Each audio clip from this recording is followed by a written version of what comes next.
Two.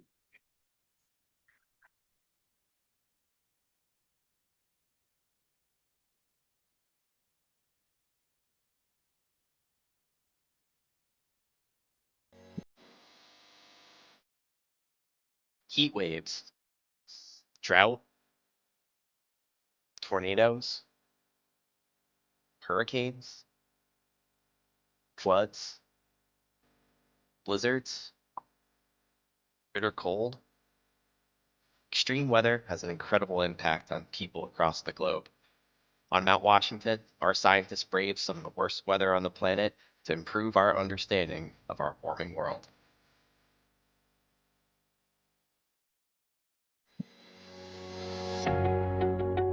Heat waves, drought, tornadoes. All right. Well, thank you for bearing with me, and good evening, everyone online, and welcome everyone in person for this very special Science of the Mountains program. My name is Brian Fitzgerald, once again, Director of Education here for Mount Washington Observatory. And joining us this evening is Joe Lentini, who is going to be sharing this evening about a network of search and rescue volunteers here in the White Mountains and in New Hampshire, and as a climate guide and search and rescue volunteer. Joe, before we get you started, everyone in the room here, I'm sure, is very familiar with Mount Washington Observatory, but for those of you online, and perhaps for those of you who are new to us, Joe probably knows the mission of Mount Washington Observatory, and I'm sure a number of you could rattle off here, but it is to further the understanding of the forces that create Earth's weather and climate. And the way that we accomplish that is through operating our mountaintop weather station, through weather observations and forecast services, through conducting research projects, and through product testing as well. And last but not least, through offering innovative educational programs. So for those of you who are joining us through Zoom tonight, thank you for joining that way. You can join in on the conversation here by using the Q&A button that you can find on your toolbar at any point in time here. And you can submit questions. We'll make sure to leave some time for questions at the end of the program here. And while we normally do poll questions, well, we got enough people in the room here tonight. We got enough time for questions. We're going to skip right past that and get right to the good stuff. And so without further ado, I'd love to welcome Joe Lentini to take it away and share tonight. Sorry,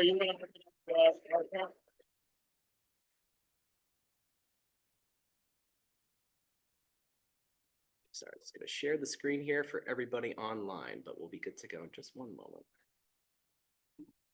Screen two. Perfect. All right. Excellent. And Okay, use the great. slide advancer. Look. Oh, is that the clicker to go forward back? Yeah. Oh, great. I can do this. My name is Joe. I'm a climber. Sounds like the start of a 12-step program. But, and I've been climbing most of my life. Now, I want to start off my slideshow. You know, it's important I do a little slideshow, a short one, just to talk a little about what I've done and who I am. And I always try to start with a picture that will impress you, that will let you think this guy is serious. So I put up a picture of myself, my first day climbing in 1969 at the bottom of White Horse Ledge. I've been a guide for now 49 years, not 50 yet, almost 49 years. I have never had a client more afraid of heights than I was when I started climbing. I tell people that, they say, oh, you're just making that up. No, when I was up on White Horse Ledge the first time, I was like, if I ever get out of here alive, I'll never drink, I'll never have sex, I'll never smoke, I might become a priest. But when you're 16 years old and you get back down, it's sort of like, well, that was fun. And one thing leads to another. So my friend who took me rock climbing the first time, myself and another friend, then we went up Mount Adams in December of 1969 and spent 3 days up at Grey Knob. And I was exposed to the White Mountains in winter. And I thought, what planet is this? Dressed in my father's old wool sweater and wool clothing. And then I started meeting up with other friends, kids who grew up around me, who got into climbing. This is my friend Doug. Us going up to Huntington Ravine to do a long rock climb, the Pinnacle Rock Route in Huntington Ravine. And then I am there with my friend Greg. This is probably 1970, standing on top of the Pinnacle Rock Route during the summer. We would climb every weekend around here, up in the Presidentials, you know, Cathedral, Whitehorse.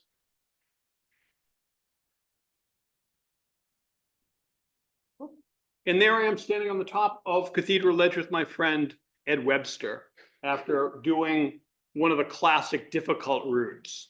And it was a small group of us. There were probably about 10 of us total that would be in and out. You know, we'd be climbing with different people. And then when all of my friends went off to college, I became a dirtbag climber. And I am proud to say I was a dirtbag climber before dirtbag climbers drove $100,000 Sprinter vans. And at one point, I lived in a friend's garage in Boulder, Colorado, for a year. And the only rule was, myself and my friend Ajax, is we had to climb every single day, no matter what, storm or not. We had to rock climb. And it was there that ultimately I was offered a job guiding back here. And I traveled around the Southwest and increased my skills. And it all was about climbing. I worked some just so I had enough money to keep climbing. Going to the Southwest, spending every fall there. Once it got cold here, out there. There was no ice climbing here yet, so off to the Southwest I'd go. Colorado. And then I was offered a job guiding, which is, in 1975, it's a question. Can I mix my passion and my profession? Can I do this? And I took a job at the Eastern Mountain Sports Climbing School because a friend of mine, Jimmy Dunn, was running it. And I decided I could, that it wasn't climbing per se, it was sharing my passion with people. And I loved it. And it was just the most wonderful thing to be able to take people who cared about the mountains and wanted to learn how to do this and take them out climbing. And then I got to go up Mount Washington in the winter with clients. And this was, Mount Washington in the winter is my favorite place in the world. I mean, I just love it because I never know what it's going to be like the next time I go. It is just the fact that I can drive from my house and like a half an hour, 40 minutes later, be heading up the trail. I mean, nowhere in the country do you have stuff like this, so close to home. And then I started to get to know about the observatory and I started seeing the work they did. It is critical to me that more people know about what they do. And things like, I text the observatory number, either weather forecast or forecast, and in my cell phone, in 10 seconds, I have the current weather forecast. As a guide and a rescuer, do you know how many people would be saved if everybody knew that? Not everybody's going to turn around, but when you're sitting there with your phone and you're looking at it, go, oh, it's going to blow 85 on the summit today. Some people, not all, but some will turn around. And also through my guiding, my parents were Italian immigrants and they taught me to work hard. And I devoted myself to my profession. And because of that, some of the people that I guided then offered other opportunities to me. This is a man named Jose Azel. He's a Cuban, done many stories for National Geographic, and hired me as a guide to take him to other places in the world. Still working, but in different places. And I just get to be on Mount Washington all the time, though. I mean, during the winter, I'd often be up there I'd guide clients up 3 or sometimes 4 times a week when I wasn't ice climbing, because there's also be ice climbing other than mountaineering. And I'm teaching people skills. This is self-arrest, which is, you know, when you're driving late at night and you go through a stop sign and don't stop, You pull yourself, no. It is how you stop yourself if you're sliding down a snow slope with an ice axe in your hand. It's a simple skill, but I do not take people up until they can do this. It is so simple, because if you slip and don't know how to do that, how are you going to stop yourself? Does anybody here play Scrabble? In ice axe, it's also a piolet, P-I-O-L-E-T, pluralized with an S, and it's in the Scrabble word dictionary. My wife, Ruth, over here, says that's not fair, but it's in the Scrabble word dictionary. And I teach people emergency shelter, how to build an emergency snow cave. In 10 minutes, you can be in a place that you now can be, it's not luxurious, but it's survivable. And it's also that you have the right gear. Part of my teaching clients is even before they come up, this is what you need to have. On my website, I have a list of this is the gear you need to bring. And then I have another list for the public, which is this is what you need to bring. And then it has also the stuff that I normally would carry, the emergency stuff. So if you break an ankle up there, and especially in bad visibility, it could be hours or a day before somebody comes to get you. You need to know how to take care of yourself. Navigation, when there's no visibility. You get crampons on and the spikes are an inch, inch and a half. Very good on snow and ice, not so good on rock. I've also done a lot of training for the military. You were at Devon's, Joe? Were you Special Forces? No, I was with the Marines, so it's with Cold Warriors, 25th Marines. Okay, because I've done a lot of training with different military groups. This is a group I took up Mount Washington on winter, not that many years ago. Myself and another guide. They dressed me in that same outfit. I thought, we are not really camouflaged. We're walking along and people are going, what is this?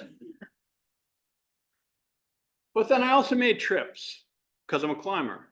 And I made a trip to Pakistan to try to climb one of the 8,000 meter peaks. There are 14 of those. But we're walking by these beautiful rock walls. These are the Trango Towers. It was a 10-day hike to get into the base of the mountain we wanted to climb. Oh, I should also mention that I had a 2-month-old son when I left. My wife, I was very clear with, I will cancel this, I will not go.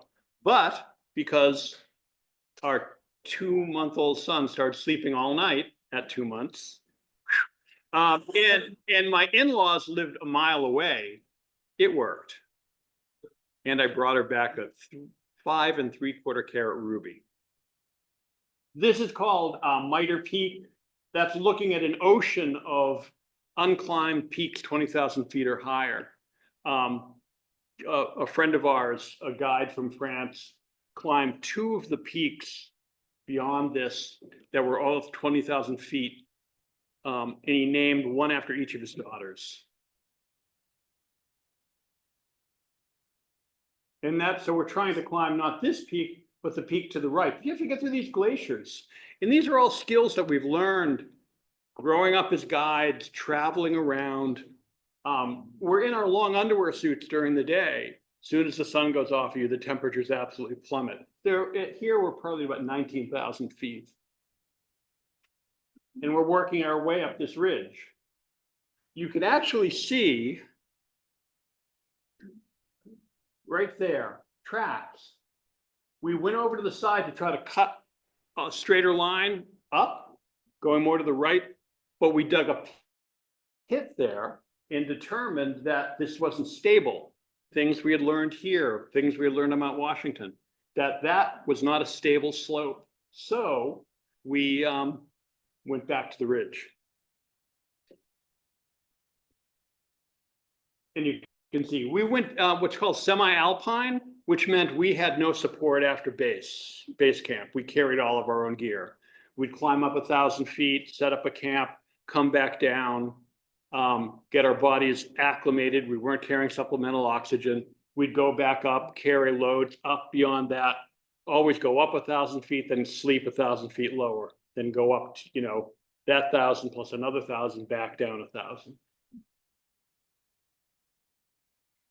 We didn't make it up that peak, but we also didn't die, which is pretty good. We got hit with a storm, and being students of the Karakoram of the Himalayas in Pakistan, we knew that storms were legendary, and a storm hit us, and it actually ultimately lasted 9 days. And if we hadn't decided to go back down, we were one camp from the summit, but we realized if we couldn't take a chance, went back down. If we hadn't come back down, we wouldn't have survived.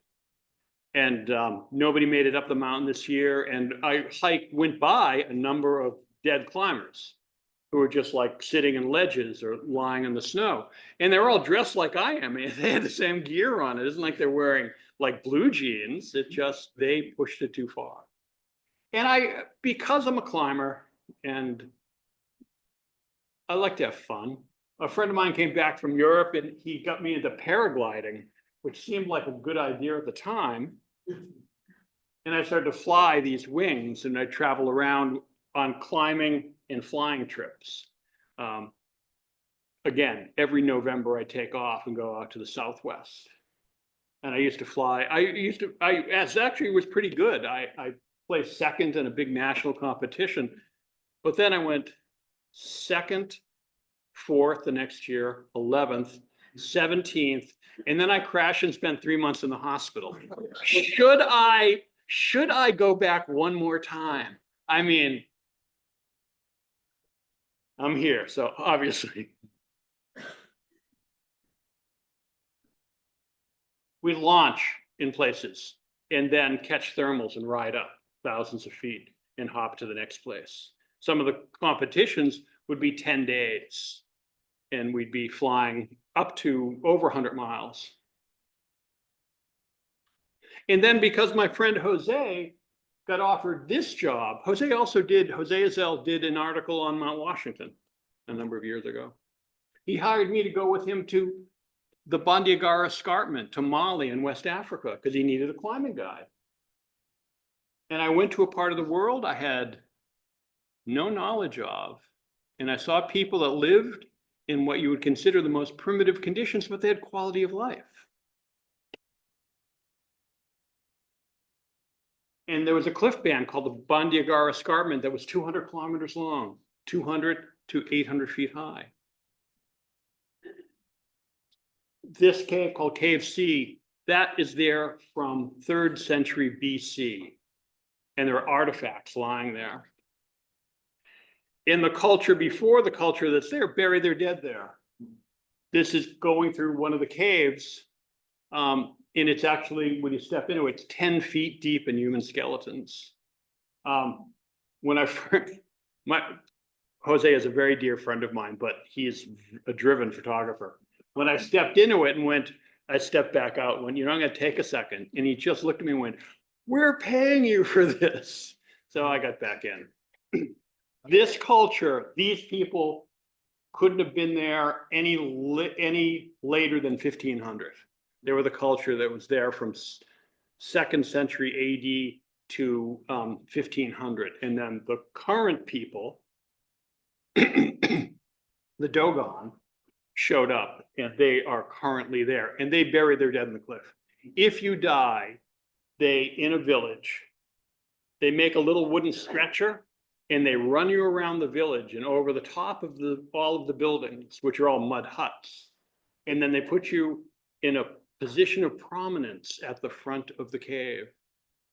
And you stay there till the next person dies. Now, if that's a month from now, then you're there for a month. But if it's tomorrow, they toss you to the back and put the new one in. But this is why I was there, because I was like lowering Jose down this cliff so he could take photographs, because there were burial sites and granaries all the way through these cliffs. So I'd have to lower him down and then raise him back up. And I saw things I never thought I'd see in my entire life. I saw things like, this was a village that had the sacred dance, but because there weren't enough people to have the sacred masks, this happened in this village every 4 or 5 years. We're out on the bottom of the Sahara, and I got to watch this. Went on for 3 days.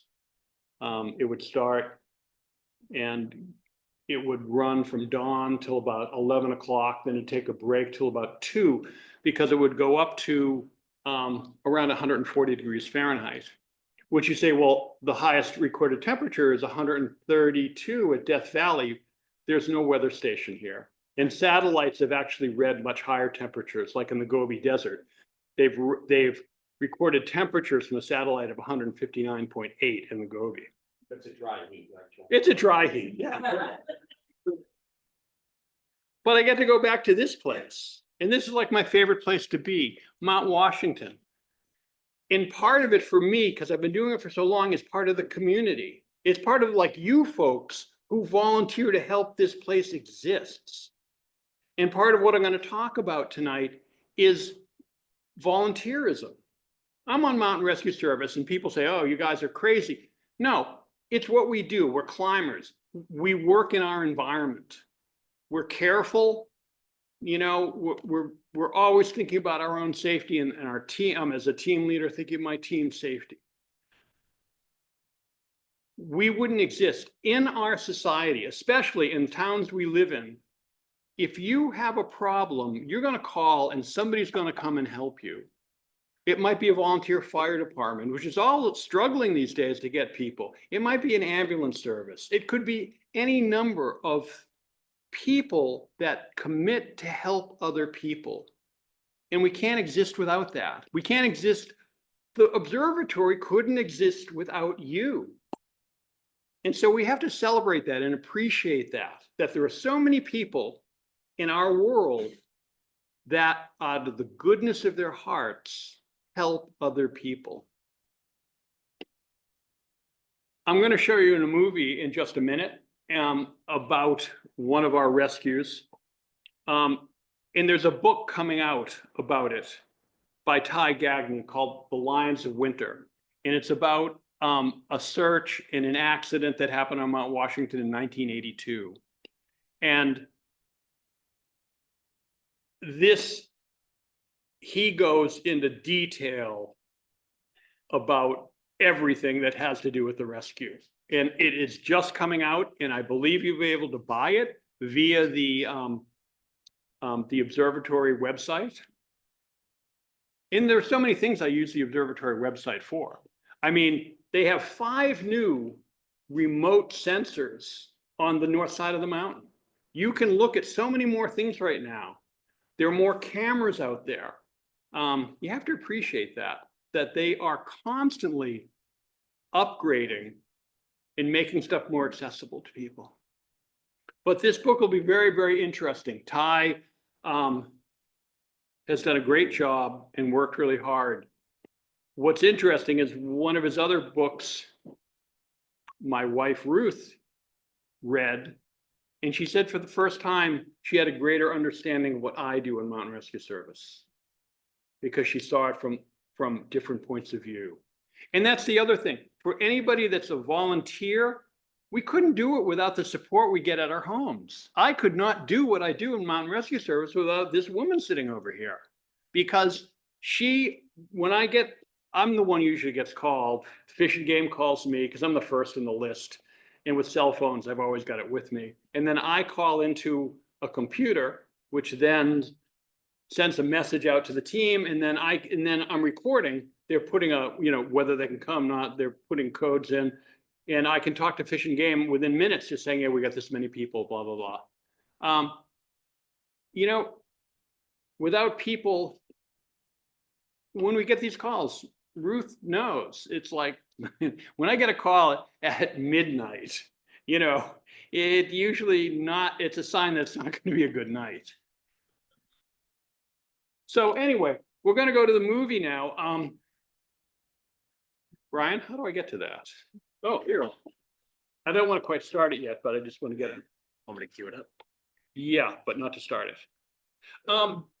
So in 2023, I was approached. I got an email from a woman in Southern California named Sarah Stewart, who said she worked for this company that wanted to make a short documentary about Mount Washington in winter in the rescue world. And I've been doing this a long time, and I've heard this stuff a lot, and it's sort of like, yeah, okay, well, who are you? And she said, well, I said, what have you done? And I said, well, she goes, well, earlier this year, I won an Academy Award for short documentary. And I took my foot out of my mouth. It wasn't very tasty. And she said she worked for this company, Step Studios, STEPT, and they're based out of Southern California, actually, Southern California and New York.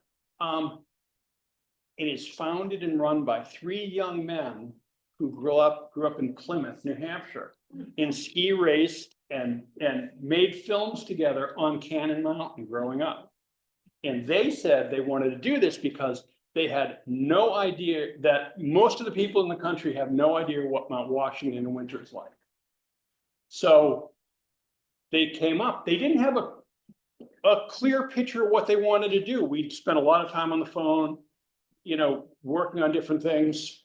They eventually came up with a crew of 10 for 10 days. We spent a few days on Mount Washington. They were all over the place. And then a lot of work went after that. And they came up with this documentary called 109 Below. After it was made a year ago, it premiered in New York. My wife and I were down for the premiere. It then went from New York to major cities in the US, Canada, all of Europe, China, and Japan. So here it is. It's called 109 Below. Yep. We'll have questions afterwards.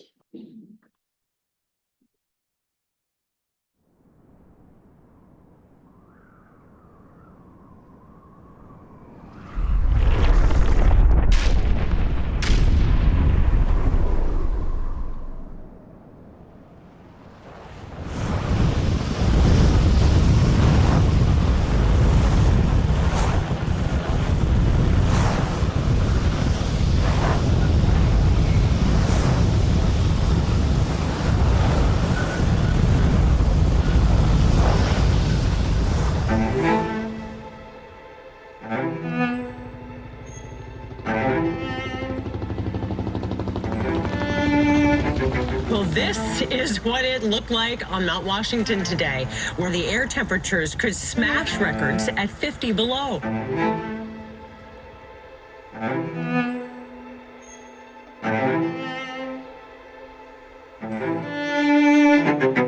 New Hampshire's Mount Washington is known for having some of the worst weather in the world, and over the weekend, a hiker died after a daring rescue attempt.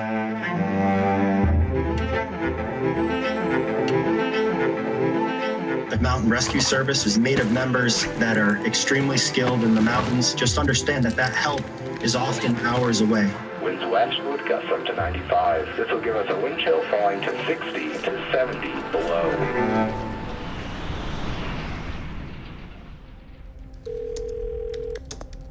Hi, this is Joe Lentini of Mountain Rescue Service. The Fish and Game has asked us to respond to a hiker with an injured leg. It is currently 12 below zero with an 80-mile-an-hour wind on Mount Washington. I moved up here back in 1975 because I'm a climber. And if you're a climber in the East, this is where you want to live. My name is Joe Lentini. Roger on Unit 121. How many rescues I've been on, I honestly couldn't say. My name's Alexis Siegel, and I have been a member of Mountain Rescue Service for the past 7 years. The rescue system in the state of New Hampshire is kind of this patchwork, and it relies heavily on volunteers. There's carpenters, climbing guides, teachers. Everybody brings a really unique perspective and skill set. We're not all necessarily close friends, but we are family. We rely on each other.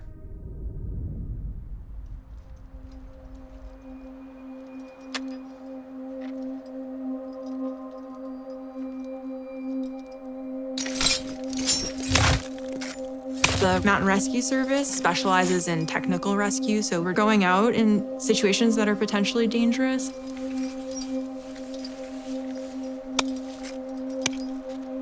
And we work in conditions that most people find unimaginable.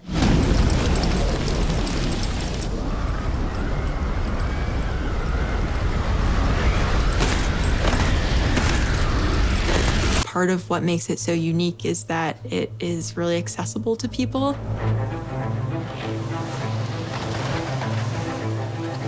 Sometimes people come up here that maybe aren't quite prepared for what they're doing. When the weather is bad, all you have to do is lose your mitten, and you've got a serious problem. A hiker rescued in the White Mountains over the weekend has now passed away.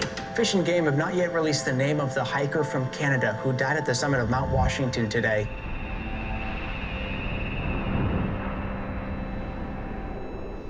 Tell us, I guess, what you're doing these days. Yeah, my name is Hugh Herr. I'm currently a professor at MIT.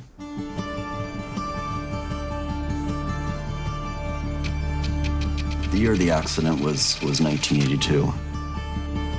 I started climbing at the tender age of, I believe I was 7 years old.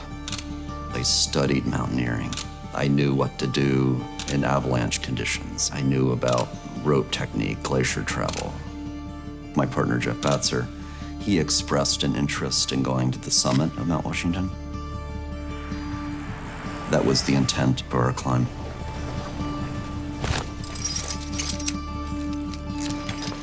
When we left the hut, it was snowing lightly.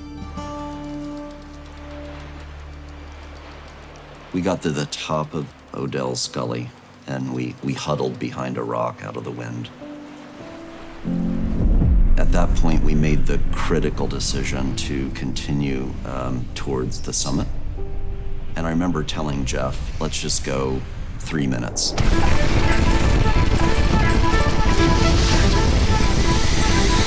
The visibility got to the point where the probability of us descending in the right direction was very, very low. I screamed to Jeff, let's get the hell out of here. We turned what we thought was around and descended very rapidly. It was too late at that point to retrace our tracks. I got a call that there were 2 climbers missing. That's all we knew. They had been in Huntington's Ravine, and that's the last that was seen of them. There was a crew, about 10 of us, Steve Larson, Bill Kane, and Albert Dow. Albert was just an exceptional rock and ice climber. We went up into Huntington's Ravine. We broke into teams of 2. That clock is always ticking. We continued to bushwhack probably until 2, 3 a.m. and we just couldn't move anymore. We had severe hypothermia and frostbite. Albert and his partner Michael had done Odell's, and at the top they saw tracks. The radio crackled, and I heard Michael screaming, "Avalanche, avalanche."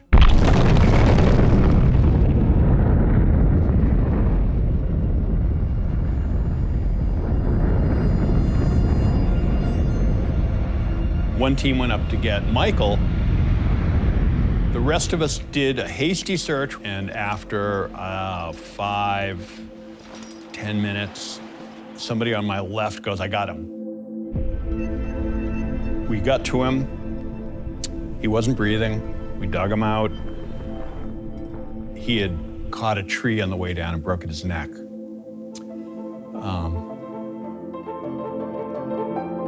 I was with 12 of the toughest people I've ever known in my life. And everyone was crying.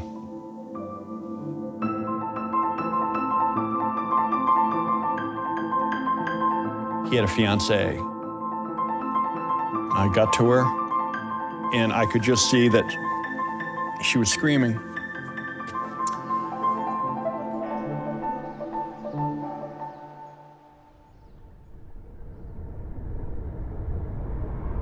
At that point, it's 3.5 days, roughly, approaching the 4th day. Most people believed that we were dead. You know, at a certain point, we gave up all hope, and we gave up all attempts to survive. But folks were out snowshoeing and skiing, and they followed the footprints to our cave. We were taken to Littleton Hospital in helicopters and treated for hypothermia and frostbite.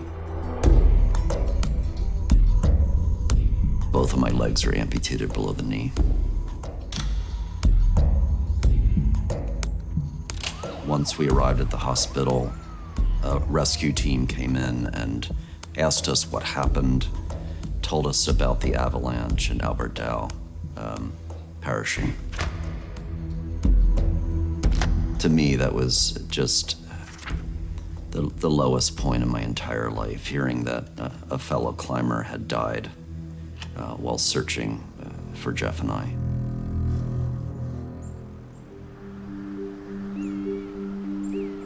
People are really quick to judge victims after the fact, but we've all kind of, pushed the limits at times, and that's part of how you learn, too. I hated the people who we were searching for. But I realized that I hated this young man because my friend was dead, but Hugh was 17. Sometimes you just push that little too far, and you don't know what's too far. You're learning. Hopefully you learn from it. Albert Dow's death was very profound for me.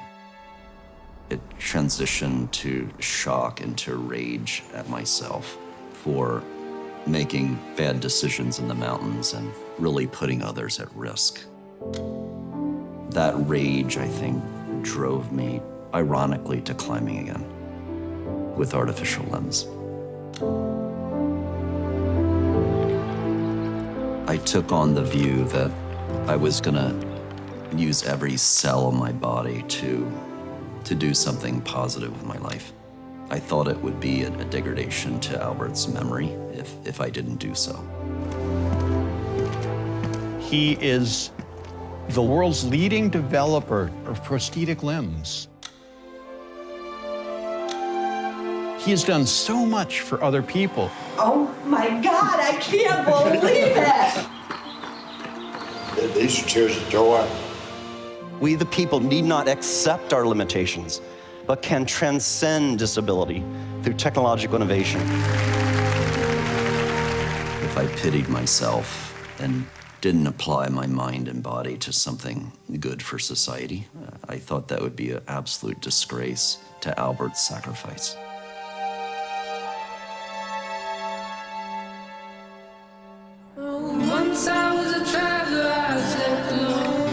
Change has come in the wake of Albert Dow's death in the form of new laws protecting rescue volunteers. The legislature passed a law where mountain rescue volunteers are covered now by life insurance and workers' compensation. I go out because climbers take care of climbers. When we help a person in the mountains get out, and we know if we hadn't done it, they probably wouldn't have survived, you feel you've done a service. 100% believing that your life is ending, and then suddenly you realize that it's not ending. Just the joy that we felt was quite extraordinary.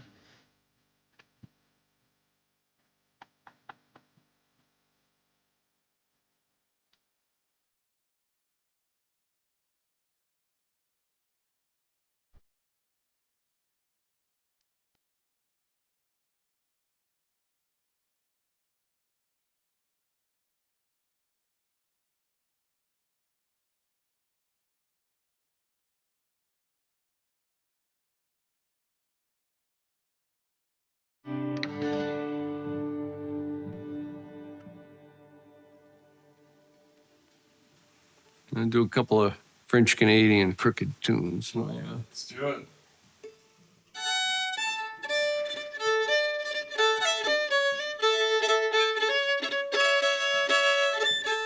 a lot of these mountaineering movies, they always have the bad weather and the guy saying, how bad do you want it? We got to get to the summit. Well, if you went out with us guides, we don't want it that bad, It's not reality. The mountains aren't going anywhere. You can do something a little more chill and come back and try again another weekend. I think going with a partner is another huge safety net because you can carry a lot more equipment between two people than you can by yourself. But I don't think you should stay home, even if you're a ranked beginner.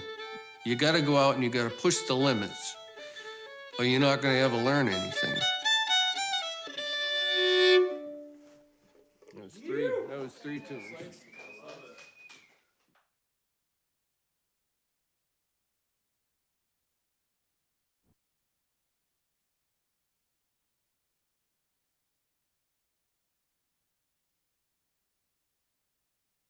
It's also, I'll share this again. You want me to share the slides again? oh no, Don't forget. yes. It's also really important to point out that there are many different rescue groups in the mountains around here. We're Mountain Rescue Service, we're the older ones. We came into existence in 1972 because our illustrious governor, Meldrum Thompson, because of an accident on Cannon Cliff, said he was going to close all New Hampshire cliffs to climbing, which meant Cathedral, Whitehorse, Humphreys, Cannon, I mean, just name it. And so the Mountain Rescue Service got formed to keep that from happening, and because we existed.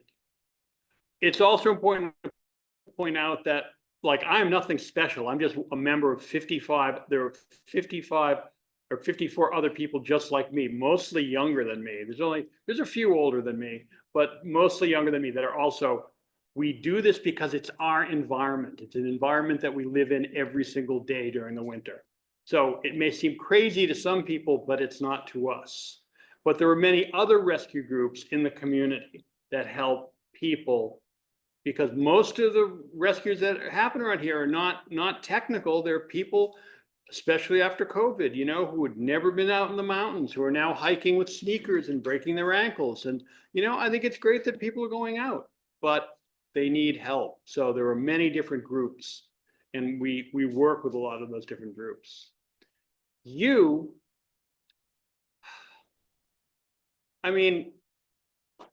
I was young, or as my friend Alec Bear said, of the whole group of us from Mountain Rescue Service back in the day, so to speak, we were tan, fit, and hideously self-confident. And that's really, really accurate. And it was very easy to say, what an idiot, what a fool. But you don't have to go very far to start to think about your own past and the things you got away with, maybe. And I know myself, I triggered an avalanche when I was 19. And I knew 5% of what I needed to know. And just by luck, I wasn't killed. And it was purely by luck. I studied avalanches a lot more after that. So it's really easy, and it's very important that we don't judge. And Hugh moved up here 2 years after this happened. He moved to North Conway so people could be there to confront him, to talk to him, because there was so much hostility. And he was also a terrible, terrible student. He hated school, but he dedicated himself to making a difference. And he went on and he got a master's and a PhD, one from Harvard, one from MIT. And when I say he is the greatest innovator of prosthetic limbs, bar none, things he has done. One of our local climbing friends who broke his ankle years ago, 5-6 years ago, could never be repaired. It would never work properly. He was always in pain. So he had climbed with Hugh, who was a phenomenal rock climber. And they came up with this idea to amputate his ankle, but amputations had always been done the same way.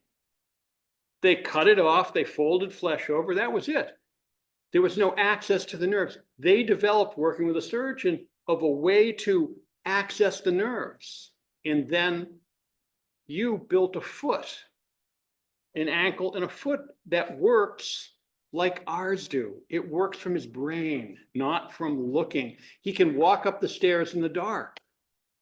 It's changed prosthetics. He's done the woman from the marathon bombing who was lost both of her legs. She was a ballroom dancer. She's dancing again because of legs they made her. That gentleman running up the hill said tears of joy. He was a soldier who had lost both of his legs. A lot of the work they've done is for military people who have lost. But as he said, this can't be just for the people who are rich. This has to be for everybody. But he's actually given hope to people where there was no hope before. I consider him a friend now. You know, when I was young, and I hated him for a couple of years, and then I realized I was him. I just got away with it. And he's done great things. So that's what I got to say tonight. Do we have any questions? And we'll take some questions online as well. So we'll try our best to take some questions in the room here. We'll share with the folks online. So if you're joining us on Zoom, by all means, use the Q&A button to use that to enter your questions there. And we'll get to as many as we can this evening. Any questions either here in the room or virtually? I can answer that one right now. Sure. We'll take one quickly from Tim online who asked, what was the location and the name of the cave with the skeletons in Joe's early part of the presentation? That was next to Cave C. It was in Mali, which is West Africa, on the Bandiagara escarpment. And there's phenomenal rock climbing there, by the way. The cliff band. Oh, and you can go. We didn't quite make it, but it's on the road to Timbuktu, which is, I think, the definition of nowhere. Thanks, Jeff. Yes, here, Kim.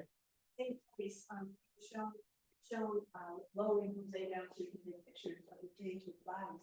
How did the natives get their people up there? They had climbers. And here's over the centuries, has things changed? And maybe there was more vegetative growth, but also like we had a Dogon climber who did modern, that guy, I had a picture of the Dogon climber, and sometimes they could traverse in from the sides. But some of them we looked at, and because out of fascination, I spent like a lot of time just dangling in space looking at some of these, and I couldn't figure out how they got there. They said that the earlier people, there was a magic powder they put on their hands, which is interesting because in rock climbing, we put chalk on our hands and they could make themselves giants. And then they would grab onto the cliff and shrink themselves and get in, which I find very interesting with the whole thing with chalk and climbing. All right, we got some very interesting questions popping up online here. And Joe, I'm wondering if maybe you can answer Jill Louise's question here. They're curious, what was the name of the other climber and is he present? I think maybe they're referring to, besides Hugh, who the other climber was. Jeff Batzer. Jeff Batzer was the other climber, and he has become, he's a minister. He keeps a lower profile. I do always have to say, never have I ever heard Hugh or Jeff speaking without them taking full responsibility for what their mistakes cost. Hugh has been so upfront about that his entire life. Other questions in the room here? A question in the back? Yes. Yeah, how many times per month or per year do you guys get the call? It depends. It really depends on, I'm seeing a few less than years past because the winter's been so much warmer. When I first moved up here, and for anybody who lives up here, seeing 30, 40 below was a regular occurrence in the end of January, February. We don't see that much anymore. And being cold causes hypothermia, and that's the leading cause to these accidents. But once you go down 3 degrees down in core temperature, you don't know what you're doing anymore. You're oblivious. So, but we still see a fair number. I mean, we didn't see that many this winter, but maybe half a dozen, like up to the Mountain Watch. And then we get rock ones all summer long. So Joe, I'm gonna tie you to the podium here a little bit more. Oh, for our I'm virtual- sorry. No, I'm it's sorry. okay. We're trying to make both Yep. audiences happy. So for the folks online, that was a question about the frequency of rescues more recently in the White Mountains. And there's some interesting questions, both from Meg and Kit, who are asking similar questions about your opinion on the state charging for rescues, or maybe even just elaborating a little bit on the process for who pays for a rescue. Rescues in this state, Mountain Rescue Service, we are completely volunteers. The people in charge of rescues are the Fish and Game Department, and they do that through fishing licenses, hunting licenses. There has been, and there is also now, there's a reckless hikers law, where if you do something that the average person would consider reckless, you will have to pay the cost of what the Fish and Game did. You can't charge for us because we're volunteers, but their overtime and things like that. And that law came into place because 20 years ago, a man was found face down on Mount Moriah next to an empty liter and a half in the snow, next to an empty liter and a half bottle of vodka. And the people that found him couldn't get him up. They could get him moving a little bit, they couldn't get him to walk. The Fish and Game, and we have a very strong relationship with the New Hampshire Fish and Game Department, which has really grown over the years. Their people were able to convince this man to get up and walk. We were ready with a litter, but they got him to walk down. But they thought that was the definition of reckless. Anybody would say that. So that's the reckless hikers law. Maybe, and I'll just grab one more virtually because I think it dovetails nicely. There was a question here from Meg, who's asking, have you ever declined a rescue request? What we've done, there are times when conditions have been such that we have not gone. There was one on Jefferson. When I say in the documentary, when I say conditions that are unimaginable, we were called for a person down on Mount Jefferson, and we did not go when we got the call, which was about 9:30 at night, because the winds gusted over 110 and the temperature hit 44 below. And we went up after dawn and were able to retrieve the body because his friend had left him there. They both had been hypothermic. So yeah, and there were times when we went on that, myself, I'm a team leader, and two other team leaders, as we went up, we would stop every 5 or 10 minutes, and the three of us would get our heads together. I still have the wind chart at home. It blew 75 to 80 all day, and it warmed up to somebody, Mark, who was one of the observers, and radioed down to cheer us up, to tell us it had warmed up from 44 below to 40 below. But we'd stop every 5 or 10 minutes, and we'd look at each other, and we'd look at the team, and we would have, we'd have to scream at each other because it was so windy. Can we keep doing this? And what's really interesting on that day, this sort of speaks to the team. One of our members, who I had known since, my first day's climbing, a friend of mine, Terrence Burns, but Tiger Burns was his nickname. His feet were getting cold. So he said, Joe, I got to go down. So he headed down by himself, trail. We were comfortable. We were going to be on the trail a little later. We got up to the top. We got up to top of Jefferson. We eventually got the body, got him rigged up. We're coming down. 2 hours later, we get down, and all of a sudden, Tiger pops out of the snow. He had dug a snow cave, warmed his feet up, warmed himself up, had something to eat, and was ready to go. And that's the type of people I work with. I literally, I think of that all the time. I'm just so floored at, what he did. Right. Questions in the room here? Question up front? In the 60s, a fellow named Dan Moody felt that his death in Huntington. Yep. He was on a 63 Everest expedition. Yep. Did you know anybody who went on their rescue? No, Could you I don't repeat know. the question for the folks online too, if you heard it. If what? Could you just repeat the question for the folks? Oh, the question was, a man who fell in Huntington Green was ambulanced and buried very deep. Dan Duty. And did I know anybody that was on that rescue? Because they had a trench to get, when a person is buried and you can't find them, things have sort of improved a lot now. We actually carry electronic transceivers on us so we can find people very, very easily if they have one. I don't know anybody that was on that. I would probably call Rick Wilcox at IME. He was on Mountain Rescue Service a few years before me, so he might have. Yeah. But you know, when I talk about that, like we now, I wear clothing has changed. Everything has changed. Our boots have changed. I wear stuff that I can be out there at 40 below zero and I can be relatively comfortable. And we have transceivers on that if a person is buried in this room, if a person was buried, I could find a person in a minute flat using a transceiver. The issue is not everybody carries them.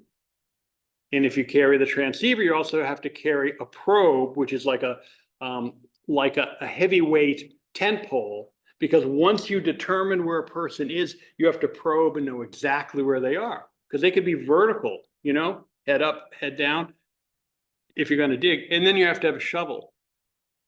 Last year, 3 guys showed up at IME to rent gear, and because they were concerned about avalanche, they wanted to rent a transceiver, probe, and shovel. And the person behind the counter said 3 of them, and they go, no, 1 of each. That's all they wanted. They were going to each carry 1 part of that, which makes absolutely no sense in the entire world. And the person dissuaded them from going up. Joe, there's I think at least a couple questions here, but I'll highlight one from Kevin regarding the Hike Safe program, the Hike Safe cards. Do you have any sense, or I don't know if you can speak to or have anything to share around the Hike Safe program? I think it's a really, really important program. And if more people were aware of it and did it, if you need help, you're not going to have to pay, and you're not going to have to pay any cost to the Fish and Game if you have the Hike Safe card. And it's very inexpensive, and it just they need the funding. And they do a lot of work. That's a job I would never want, is Fish and Game, because I know a lot of those folks, and you know, I don't know how you even have a life the way they are, the calls they get for everything. Are there questions in the room here? Oh, we got a question here, Joe. So when you had this program called Northwoods Law, did you see many episodes that were dedicated to search and rescue on there? A couple. They're pretty good. The Fish and Game department.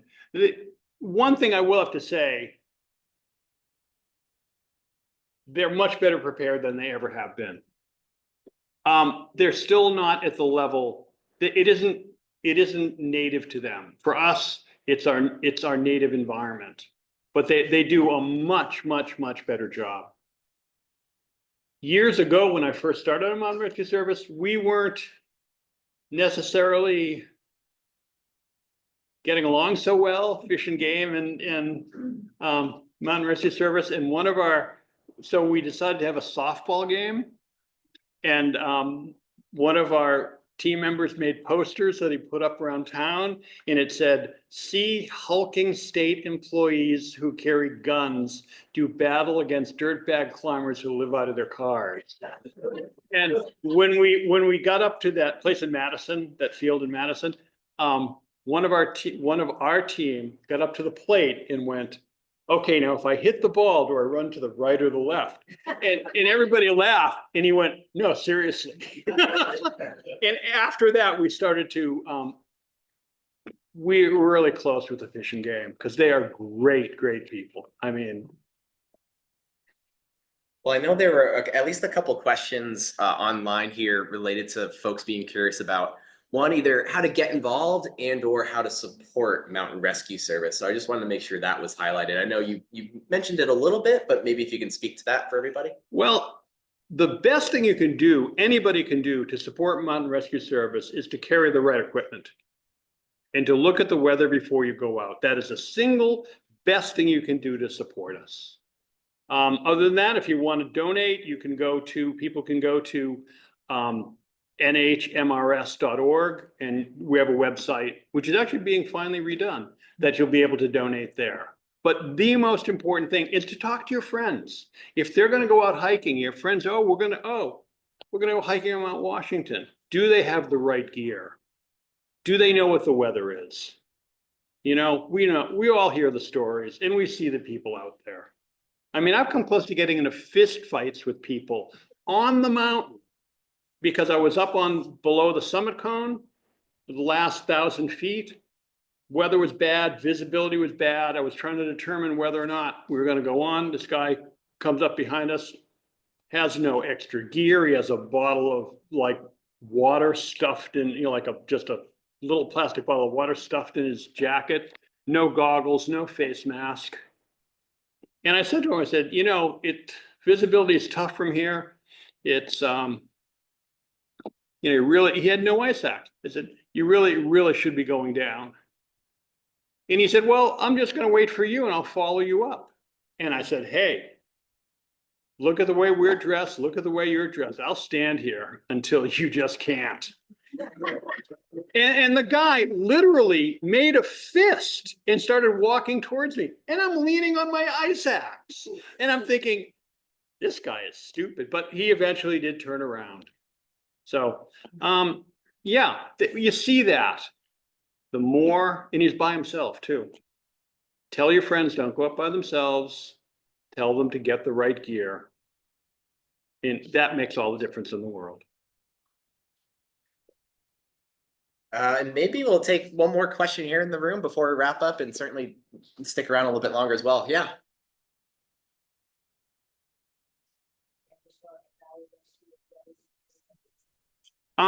We work with the other rescue groups whenever we're called by Fish and Game. If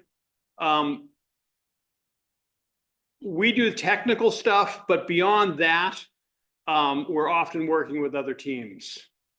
Because we may go in and do a technical part of something, but then it takes a dozen people to carry a litter down the mountain. It's because it's really hard work. And when you're coming down the mountain, when you're down below tree line and you're coming down trails and you're on either side of the litter, you're not on the trail anymore. You're in the snow on the side, and you're sliding it as much as possible, but it just is, it's hard. And people get tired, and you don't want getting somebody hurt on the team just makes a bigger problem because now we need more litters and all of that. So we're very careful about that stuff.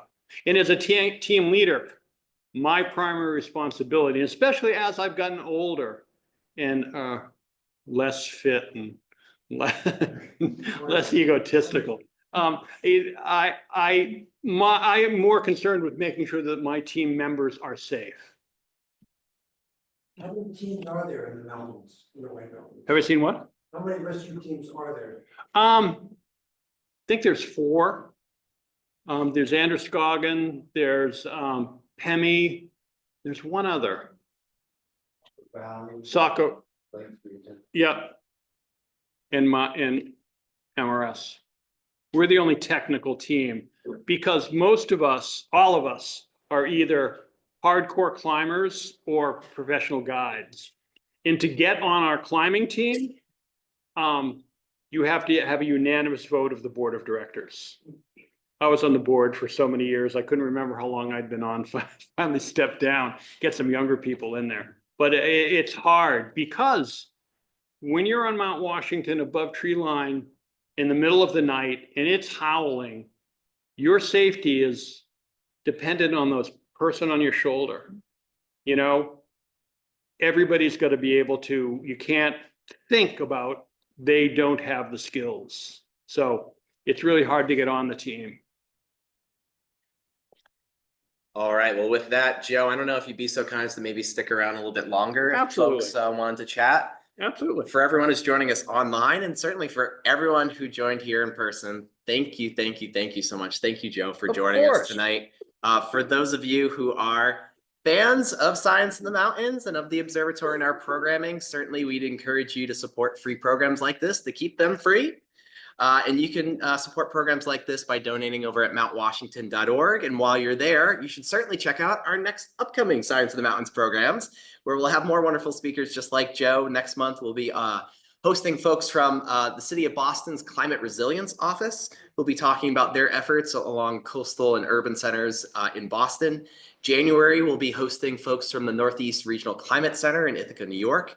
And in February, who's our February speaker? We'll be learning all about forensic meteorology from a forensic meteorologist. So we hope you'll join us for those programs. And if you missed the past one, you can find one of our recordings there over at mountwashington.org. And we'll say good night and thank you to everybody online. And well, good night. We can stick around a little bit longer here in person. Thank you, everybody.